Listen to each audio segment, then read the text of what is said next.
Bum bum bum bum bum bum bum bum bum bum bum bum. The Peter Dislike Show. Bum bum bum bum bum bum bum.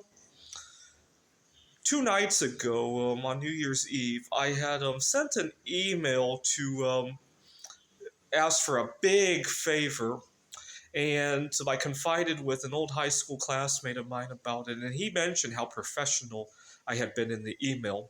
And it turned out very well. What had happened was when I was 14 years old, I spent some time in a juvenile detention center. And while there, I met a girl there, but we never exchanged information. And over the years, I've thought about her from time to time. But then this past month, my grandmother passed away. I got one grandparent left, and I just thought how nice it would be to reconnect with her before I lose my other grandmother. And it inspired me to email Westmoreland County to see if they can find records or something like that. I know it's a long shot, but you know what?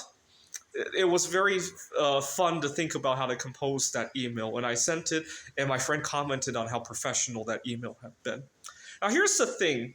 I really liked it when I had all day to think about that email. I took a walk in Taiwan. I had a good meal. I was thinking about it. I even slept on it. I even dreamed about it, maybe. And then I composed the email. Now, if I had done this differently, let's imagine that I were traveling back in my childhood home, right, Murraysville, Pennsylvania, and I decided to stop off at the old juvenile detention center and knock on the door and see if anybody could help me there. I don't think I would have done it so beautifully. I really don't. I tend to not come up with especially if there's a dialogue of some sort and they respond to me, I tend to get too reactive in the wrong way. And this is what I really miss about remote work. I really despise when they force people to return to the office when there's no good reason to, right? Obviously, I teach at a community college. There's good reason for me to be there. The students really need that rapport. But for some other people, right, maybe not, right? And you're missing out on good talent if you enforce that people need to be in the office, right? Like this conversation, it might not have ever happened, right? Imagine if email, if it didn't exist, I would imagine the odds of me ever finding her would probably be a lot lower than they already currently are, right? Anyways, when I was a kid, I used to be a big fan of unsolved mysteries, and cases like this used to be featured a lot on the show, and it inspired me to Google if they still do any shows like that. Apparently, Netflix still has a series about that. And so if I don't hear back from Westmoreland County, I'm going to think about how I'm going to present this story to Unsolved Mysteries. See if they'll air the story at some point. I'll probably think a little bit harder before I submit it. Maybe even put together a little bit of what the episode might look like. But continue to pray for me. Pray that this works out.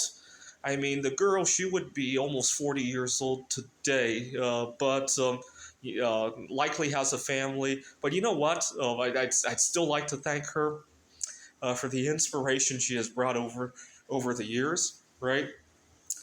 All right. But I really like that. You know, the other day, just the very same day as that, I had another interaction that was in person that I didn't handle nearly as well. What had happened is that I'm staying in a hostel here in Dunshui, Taipei, and I was using a crock pot, and the crock pot disappeared. And I was anxious because I can't find a lot of suitable food here in Taiwan. You know,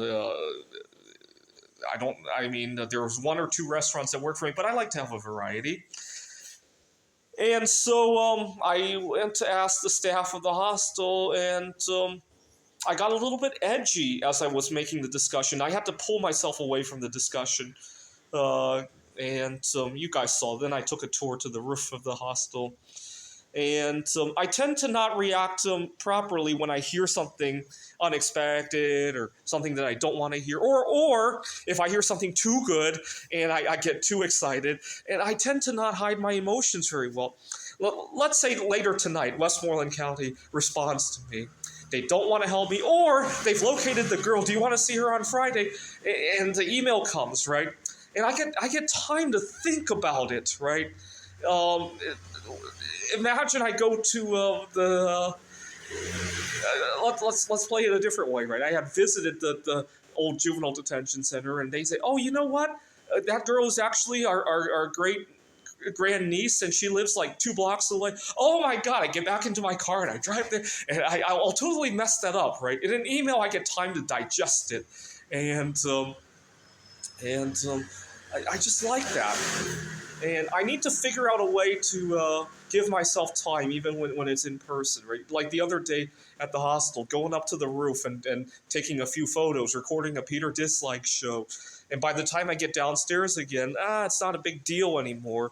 And I can go next door and buy another crock pot. It turned out that maybe the crock pot didn't. It turns out it didn't belong to the hostel. The person who owned it probably took it home or something like that, and I was mistaken. So that was good. This is the Peter Dislike Show. Bum bum bum bum bum bum bum bum bum bum bum bum. The Peter Dislike Show. Bum bum bum bum bum bum bum.